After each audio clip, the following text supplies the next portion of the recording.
Everybody got quiet, so I guess it's time to start. Sorry, I'm running a few minutes late this morning. Are there any announcements or anything we need to go over before we get started? Okay. All right. Before we do, let's turn our songbooks to number 134. Number 134. I always try to do a song that's something to go with our lesson, and there's not a single song that lists anything in Esther as a song that is related to or anything. But faith is the victory. Since we're talking about the Jewish victory day, I thought that would be fitting to do that, as we'll see in our lesson today. Number 134, let's sing the first and last verses. Encamped along the hills of light, ye Christian soldiers, rise, and press the battle ere the night shall veil the glowing skies. Against the foe in vales below, let all our strength be hurled. Faith is the victory we know that overcomes the world. Faith is the victory. Faith is the victory. Oh, glorious victory that overcomes the world. To him who overcomes the foe, white raiment shall be given. Before the angels he shall know his name confessed in heaven. Then onward from the hills of light, our hearts with love aflame will vanquish all the host of night in Jesus' conquering name. Faith is a victory. Faith is a victory. Oh, glorious victory that overcomes the world. Chuck, would you mind leading us in open prayer?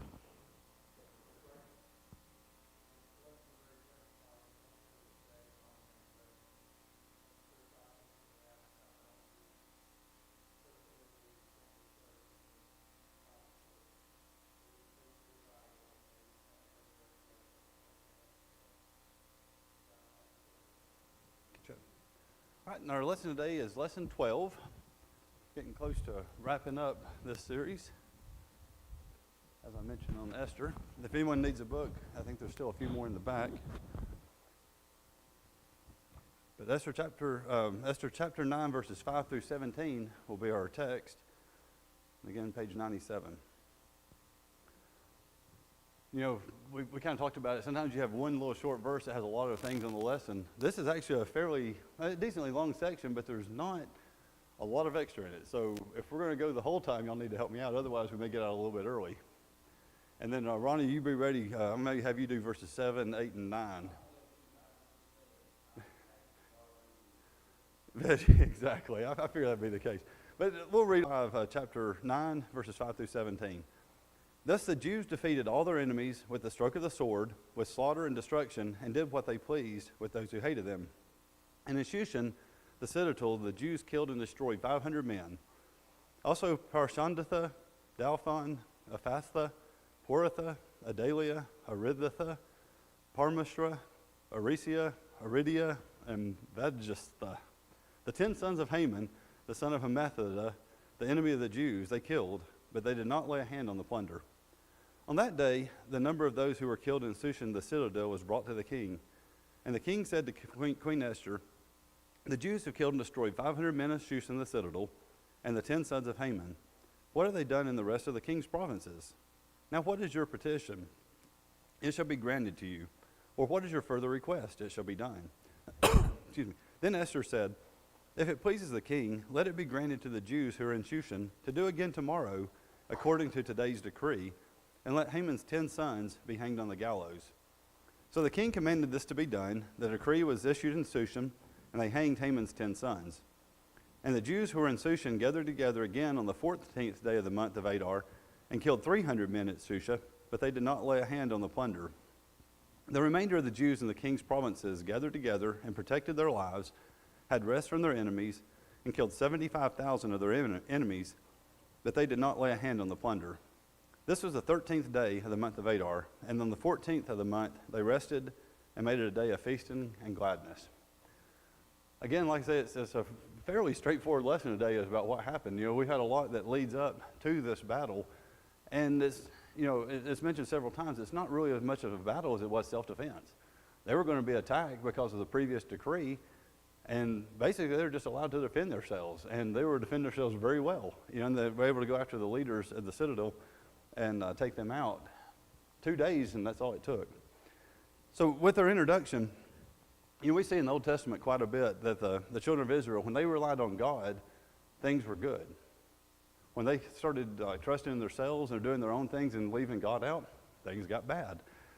And the author mentions this is, it was not discovered through trial and error, that they experienced it firsthand. I think it was kind of a trial and error in a way too, though. When they're trusting on themselves more and more and things got worse and worse, then things got better. And people I'm sure talked about it. Back in the day when we relied on God, we didn't have these issues. But now, we've got these issues because we fall away from God. And we see that a lot, where, it's back and forth. But the truth first revealed by Moses, speaking to the Israelites after they escaped Egyptian bondage, he said that the blessings will be reserved for those who walk in God's statutes and keep his commandments and perform them. But then Moses went on to declare what would happen if the people failed to obey the Lord. Regarding God's words to the disobedient, he wrote, I will set my face against you, and you shall be defeated by your enemies. Those who hate you shall reign over you, and you shall flee when no one pursues you. I thought that was pretty interesting, too, about, we've seen that, but that's somebody that's running scared right there, isn't it? When somebody's not even chasing them, yet they're running scared because they've lost all their confidence in God. And, as far as following him and following his word, just kind of like the little kid that goes, boo, and nobody's chasing you, but you just keep running and keep running because, you're scared of the enemies. You hear that the enemies are after you, and a lot of that falls into not obeying God. And then because they followed God's plan, the Israelites were able to secure the land of Canaan under the leadership of Joshua. Victories over invading armies occurred when petitions were made to the Lord for help. And then it goes into King Hezekiah of Judah, for example, called upon God to deliver his people from the Assyrians. He prayed, incline your ear, O Lord, and hear. Open your eyes, O Lord, and see. And hear the words of Sennacherib, which he has sent to reproach the living God. In 2 Kings 19:16. At the conclusion of the prayer, Hezekiah begged, now therefore, O Lord our God, I pray, save us from his hand, that all the kingdoms of the earth may know that you are Lord God, you alone. And we see that the king's humble prayer resulted in the deliverance of the people of Jerusalem, and God spared Judah for a time. There again, we're seeing the same type of situation where people are faithful, they fall away, and then, bad things happen. And that's what's leading us up into the whole book of Esther that we've been studying. The last paragraph kind of goes into that. Eventually, however, the people completely turned away from the Lord. Consequently, God allowed the Babylonians to loot the temple, destroy Jerusalem, and take the citizens of Judah captive to a foreign land. And explaining why this occurred in 2 Kings 24:20, for because of the anger of the Lord, this has happened in Jerusalem and Judah, that he finally cast them out from his presence. And this period of punishment lasted 70 years. But eventually the Babylonians were defeated by the Medes and Persians, and then King Cyrus of Persia allowed the Jews the opportunity to return to Jerusalem. And we see that, some returned, some did not. So who were some of the ones that did not return? Mordecai and Esther, which is where this whole story kind of falls into place now. So when Haman's wicked decree was passed, these individuals were reminded anew of the necessity of relying on God for deliverance. And then thankfully God continued to bless his obedient people. Because of his unseen hand, the Jews were able to defend themselves against their enemy. And that's what we're going to look at today in our lesson, that obviously there were a lot of Jews that stayed and were in that land, and they were about to be demolished, weren't they? And they were, the decree was put out from Haman that we're going to destroy all the Jews. But we all obviously saw that part, when Queen Esther, and I actually had that lesson, talked to the king and told the plot and what was going on behind it. And the king's like, how could somebody do such a thing? This is ridiculous, And this Mordecai is the one who foiled the attempt on my life. What was been done for him? And once found out, then it's like, he kind of changed everything on his decree. Although that decree couldn't be changed, so it had to be modified, right? It had to have another decree. But that decree was to allow them to defend themselves. And that's what we see, again, in today's lesson, that defense. Are any other thoughts or comments as we get into the lesson then? I read it once. All right. All right, so the first section on 99, it's interesting, though, that this entire, first day of battle, with 500 people being killed, all 10 of Haman's sons being killed, summed up in one sentence. The whole thing. Summarizing the great victory won by the Jews, the author wrote, "Thus the Jews defeated all their enemies with the stroke of the sword, with slaughter and destruction, and did what they pleased with those who hated them." I mean, that just, hits it kind of in a nutshell, doesn't it? I mean, it doesn't elaborate. And we're looking at, too, like, modern descriptions, they say, it includes a lot of extra. What this person did, what this general did, what this leader did. It doesn't say anything about that, does it? I mean, there was nobody that was listed as, like a Samson or somebody like that, really just took off and destroyed a lot of the people. Or, David and Goliath. David's got mentioned for killing the Goliath and things such as that. And this one is not. It's just the people were there, they defended themselves, and they were victorious. So, such details are unnecessary, for this story is about the deliverance of the Jewish people from their enemies. Obviously Esther and Mordecai did their part. We've seen in previous lessons as it leads up to this. But ultimately, God deserves the glory. The threat to this people were averted, and the deliverance was orchestrated by that Jewish queen and her cousin, who together convinced the Persian king, this is what I mentioned earlier, to sign a decree that contradicted his previous decree. So, and we looked at that in, past week's lessons too, that, Esther was very, smooth on that, wasn't she? If she would have come up and said, "You can't just let my people be destroyed," it probably wouldn't have happened that way. But by, being able to kind of, give Haman some rope and let him hang himself, and then the king kind of realized, oh, I made an error on this judgment. I can't change my decree, but Mordecai, write a new decree, and I'll be behind you 100%. And that's exactly what happened on that, to allow the Jews to defend themselves. So, the question he asked at the top of page 100 is, why was Mordecai in Shushan, and thus in a position to intervene, instead of being in Jerusalem or elsewhere? And why was Esther chosen as Ahasuerus' queen instead of another maiden from the kingdom? We looked at that because there were a lot of women that were paraded around before King Ahasuerus, and Esther was the one that received his eye, so to speak. And then the obvious part that God was at work behind the scenes, that He brought Mordecai and Esther to that moment for that purpose, and obviously He deserves credit for saving His people. Now, like I mentioned before, as we get into this next part about the 10 sons of Haman, they are not very common names, again, and I don't know that I got even half of them pronounced, partially right, but it goes into also about, why do they list all 10 of these sons' names? I mean, any thoughts on that? I mean, the author here suggests is that if the author wants the readers to ponder each name, for with each death comes the final blow to Haman's pride and all the enmity that history has nurtured. I mean, could it be? I mean, I guess, those names were probably known because they were Haman's sons, right? And, to put them out there, it kind of gives a finality to the whole thing. Haman, all 10 of his sons. And then whether this was intention of the emphasis or not, it's safe to say with the death of Haman's sons, the threat posed to the Jews was completely erased. And I thought about that too, because how many people, if let's say their father was killed in battle, the sons would want to avenge the death of their father? They want to seek revenge.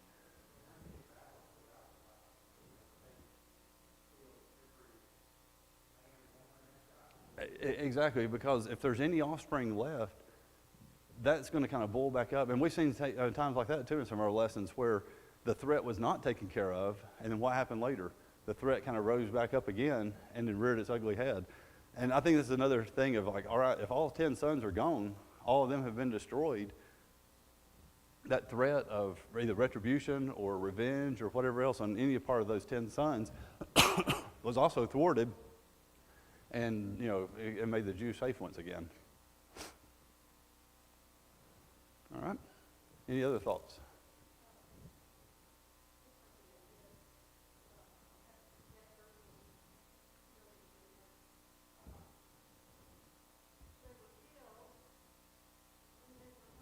Yeah, hung on the gallows, correct. Right. Yeah, and we will look at that a little bit further too. It's a little bit later on because of the two requests that she made. That was the second one, that they would be hung, and they're again kind of put up on the, out viewing for everyone to see. Absolutely.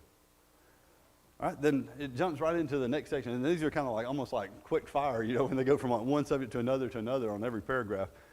But it talks about the spoils of the war belonged to the victorious. The Jews did not seize the possessions of those that they killed, and such would not have been wrong, for Mordecai's edict gave them authority to do so. Now, I want to turn back to page 88 if you want to turn back there also. This is from lesson 11 from last week. And the first verse on that lesson text on page 88, verse 11, says, "By these letters the king permitted the Jews who were in every city to gather together and protect their lives, to destroy, kill, and annihilate all the forces of any people or province that would assault them, both little children and women, and to plunder their possessions." So the letters permitted that. They could have easily had the right to take all those possessions and take them as their own, kind of the spoils of war, so to speak. But they didn't. So why do you think they didn't do that?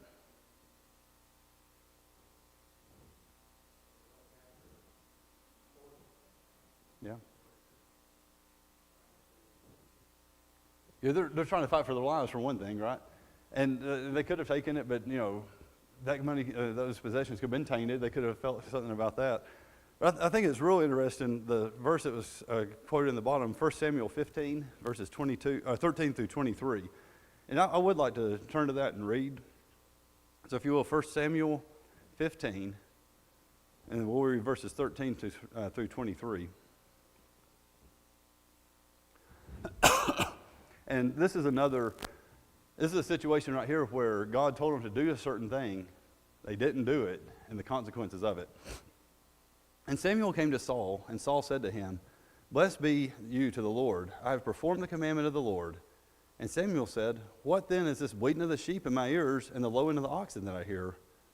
And Saul said, 'They have brought them from the Amalekites, for the people spared the best of the sheep and of the oxen to sacrifice to the Lord your God, and the rest we have devoted to destruction.'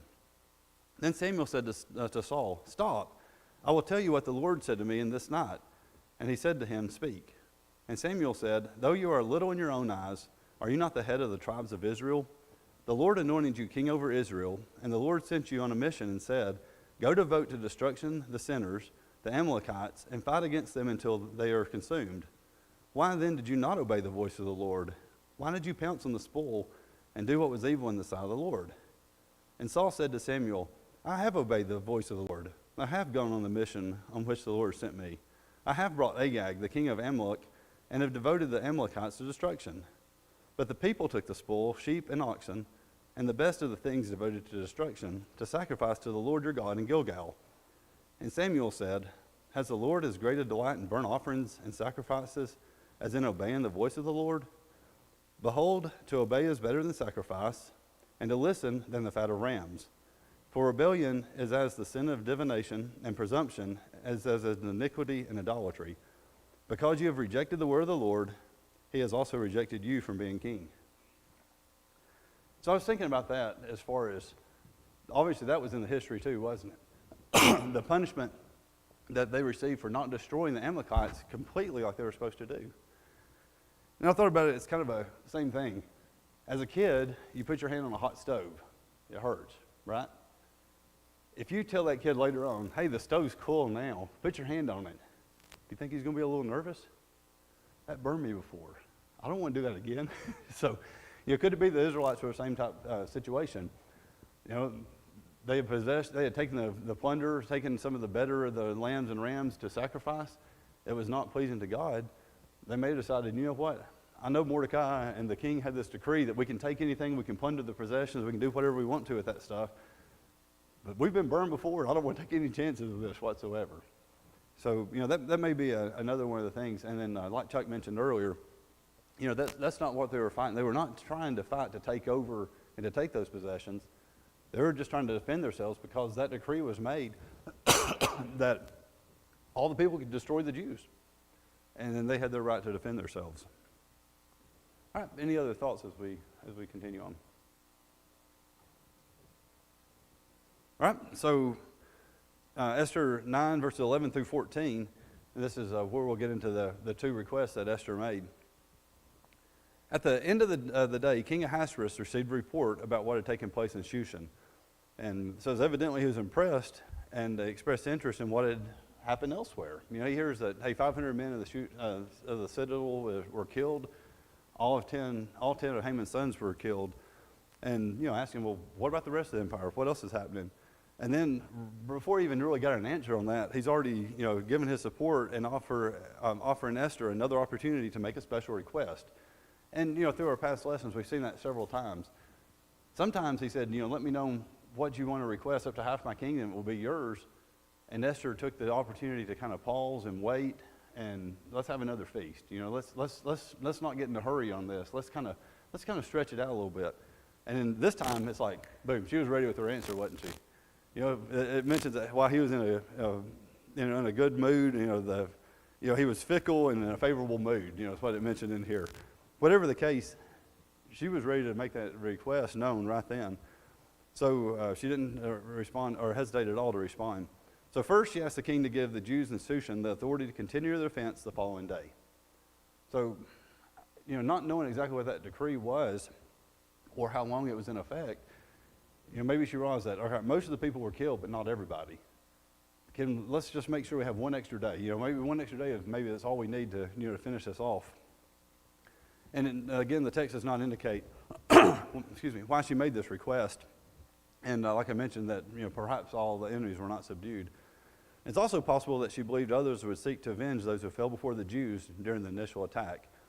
And that's what I was referring to earlier. Is like, you know, when you got a band that's, you know, together, and part of those are killed, the rest of them are going to probably want to, you know, hey, let's regroup, and let's retreat a little bit. Let's kind of get a game plan together, and now let's go after them. Let's go attack them after that. And, you know, those people may have ran off in the woods, so to speak, or whatever. And knowing that they're still out there, let's have one more day. Let's finish this job. Let's finish what we've got started. And then because of that, the second wave did occur. You know, so, you know, she knew what she was getting into on that. And then secondly, Esther requests that the body of Haman's sons be hanged on the gallows. And while this request may seem unnecessary and even cruel to the modern reader, the act served as a warning to those who dared to attack the Jews.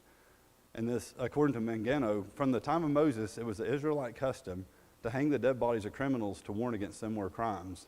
And they give several references from Deuteronomy, Numbers, and 2 Samuel. And then for his part, King Ahasuerus granted Esther's request without qualification. And his queen and her people were in his full support. So, like I say, just almost like parading them out there. You know, the 10 sons, all of them were destroyed. The gallows, you know, we talked about that a few weeks back, you know, how big it was that Haman had built for Mordecai. And he was hanged on that gallows. Then all 10 of his sons were from that same gallows, I imagine. Any other thoughts or comments as we go on?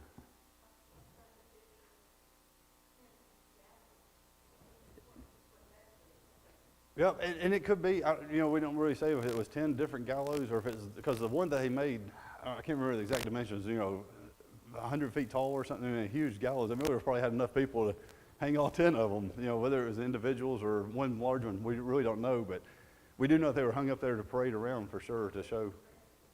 Yeah, absolutely. And, you know, and it is gruesome, and again on that, but, you know, you see that, now 800 people have been killed. Well, we're getting ready to talk about the next 300. Total of 800 plus 75,000 throughout the whole region that we'll get into on the total. But when you see the Haman, who was, you know, kind of the king's right-hand man, and his authority, his prominence and everything in the kingdom, well, he was killed. All 10 of his sons were killed. They were all hung up there and paraded. So, you know, that's kind of a, wow, do we really want to do this or not? You know, the things are not going their way, that family's way for sure. And anybody that's on board with that family or trying to hang on or to, you know, be on the coattails of his reign, you're not going to be in a good position. You know, at this point, it's kind of like, you know, maybe we need to think twice about where our allegiance is. All right? So going on, like I said, to the last part on 101, the second half of the page. The following days, the Jews who were in Shushan gathered together again on the 14th day of the month of Adar and killed 300 men at Shushan, but they did not lay a hand on the plunder. So once again, you got this same plunder. You know, the opportunity was there. We're not taking part in that. And the efforts of the Jews on the second day were a complete success. The enemies of the Jews who remained after the first day were removed, and the crisis was over. And this is the first time in the book of Esther that is mentioned that the crisis is basically over. The threats have been averted, because it was, from the very beginning, you've got a little bit of a break, but there's danger right around the corner. A little bit more break, there's still danger looming in the background. A little more break, Haman's trying to kill Mordecai and to annihilate all the Jews. And so all these things have kind of progressed to the point.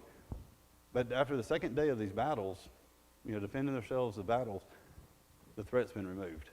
And once that threat's removed, they went right on to the celebration, didn't they? So like the brethren of Shushan, the Jews throughout the empire banded together to fight against their foes, protecting their lives and the lives of their family members. The Jews killed 75,000 of their enemies. So this was happening across the whole region, not just the citadel. The author of Esther intended to emphasize that the victory was a great one. This occurred on the day originally appointed by the edict. Those living outside of Shushan did not have to continue to fight the next day. Instead, they were able to rest and rejoice. They had subdued their enemy. Thus, on the 14th of the month, they rested and made it a day of feasting and gladness. So, like I say, within 2 days, this whole threat that's been building up for the entire book that we've been reading here, it's done. It's over. And, you start having your feasting and gladness. So, like I say, this was a pretty, cut and dried lesson today. Any thoughts or comments on it, though, right now?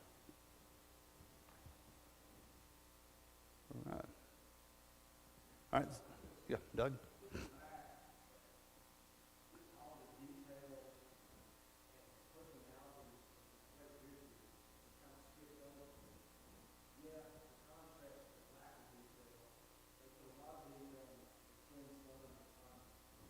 Mm-hmm.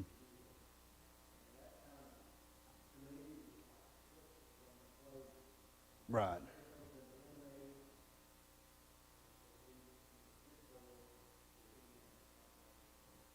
Exactly. And like I said, there's no details given about the battles or what happened or anything else, but, obviously his family completely annihilated. 800 of the members that were probably his closest, I would say the closest band of the ones, his followers or whatever else, were dismembered in the citadel there at Shushan. But then across the whole region, 75,000. So, there was probably a large following for Haman. We've looked at that on some of the other ones before, that, when somebody's coming up and coming in the ranks, you got a king and you got somebody that would be probably somebody that would upset the king. People are following behind that person, because if he destroys the king, now they're in that position of prominence as well. And I'm sure Haman was the same way, that, he with his position, it talked about his great wealth and all the powers that he had. A couple weeks ago when we looked at it, how he wanted to be, the king says, this person's done something great for me. What do you want to do for that person? Parade him around on the king's horse and put the king's robe and the crown on him, because he thought that was going to be me. He was thinking, I've already got all this wealth, I've already got all this power. He had no idea it was Mordecai that was going to be the one paraded around, and that he would be the one leading the parade around, saying, look, this is who the king loves and admires and respects and everything else. Completely against what he had, but because he already thought, I have the wealth, so I want to do this position of prominence. I want to be put up as a king, so to speak. And obviously that did not fare too well for him. All right, so on our applications on 102, I'm going to read through those, and then we'll have a few minutes to do the questions. And the first one, in a world driven by the sensational, the book of Esther provides needed balance. We do not find a description of how the Jews withstood their enemies. Neither their specific battle tactics nor the exploits of certain individuals in combat are recorded. We are simply informed of the victory that took place. The focus of the account is on the end result. God's people were saved from certain disaster. How did this occur? God was surely in control. Paul emphasized this point when he addressed the Romans and wrote, so then it is not of him who wills, nor of him who runs, but of God who shows mercy. And although he's not mentioned by name in the book of Esther, which we've mentioned on several lessons past, that God is not mentioned, but extend his mercy toward his people, and thankfully continues to extend his mercy to us as well. And the second one, although the Jews were given permission to take the plunder of those who attacked them, they refrained from doing so. Their actions were not driven by greed. They defended their own lives and the lives of their loved ones, and they refused to use the occasion as an opportunity to profit from the downfall of even their enemies. And we would do well to learn from this restraint. Jesus said, "Take heed and beware of covetousness, for one's life does not consist of the abundance of things he possesses." And the author of Hebrews added, "Let your conduct be without covetousness. Be content with such things as you have, for he himself has said, I will never leave you nor forsake you." And again, they had the perfect right to take the plunder, as the spoils of battle, but they chose not to. And then third, consider the reaction of the Jews to their victory. As was common, they celebrated their deliverance from peril by feasting together. Interestingly enough, the text also declares they rested. Such surely refers to how they turned to their attention from their enemies. No longer under the threat of death, they were able to relax. Those who face great stress in life would do well to learn from their example. Remember that Jesus encouraged his followers to rest. So, like I say, we have everything kind of culminated at this point. From the battle, the day is here. Here's the day of battle. Here's the day we're going to defend ourselves. 2 days later, we're resting, we're celebrating, we're feasting. We're free. We're happy. We're not going to perish anymore. That threat is not over us. All right. Any other thoughts?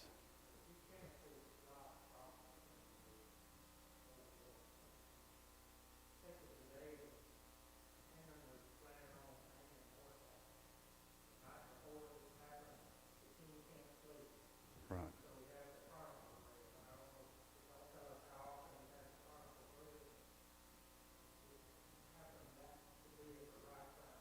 Right, and reading that part of it, the part of that, this Mordecai was the one that saved your life. It had the threat that was thwarted. Exactly. So, and it's just like one thing after another, like you say. It's just, all that his hand was at work the whole time.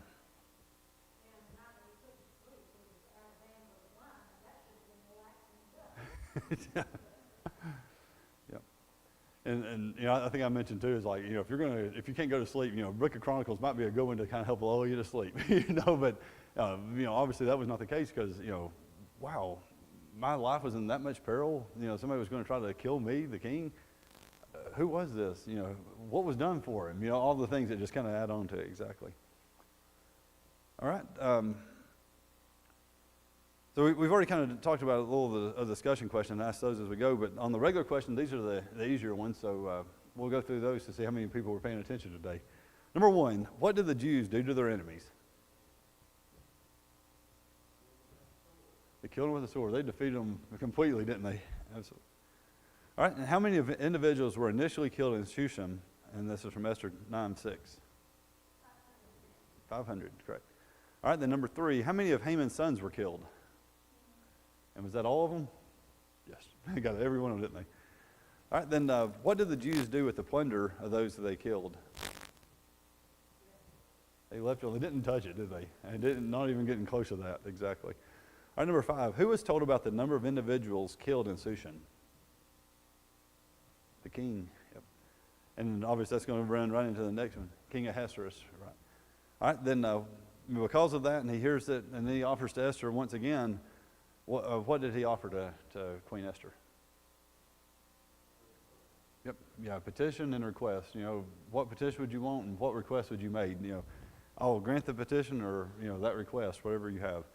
All right, so what two requests did Esther make of the king? Extra day, and then what was the second one? To hang those 10 sons, exactly. And then how did the king respond to Esther's request?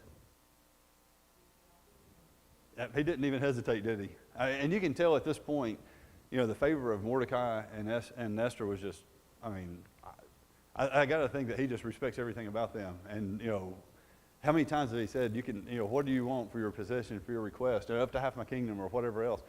And then when that request was made, no hesitation whatsoever. Grant it, make it so, make it happen. All right, then how many individuals did the Jews kill in Shushan on the second day? 300. And then they didn't ask this question, but in all the whole area, how many were killed? 75,000. Yep, exactly. All right, so then finally, number 10. How did the Jews throughout the kingdom react after their victory? Feasting, yeah. Yeah. Exactly. They have feasting, gladness. They were excited. This threat of their lives is completely thwarted at this point. The victory's theirs, and now you can relax for the first time in I don't know exactly how long, but quite a while, absolutely. There's always been that constant threat that was behind them. Now it's gone. The people are dead that were, ones trying to rise up and go against the Jews, the Israelites, and that's over. So now we can feast, now we can celebrate, now we can relax and go on with our lives. I told you it was going to be pretty quick, didn't I? So we got a few extra minutes. Any more final comments or thoughts on it? And like I said, we got one more lesson next week to wrap up this book, and I think Mark's going to be doing that next week. So if there's nothing else, we'll go ahead and dismiss a little early and be ready for worship hour.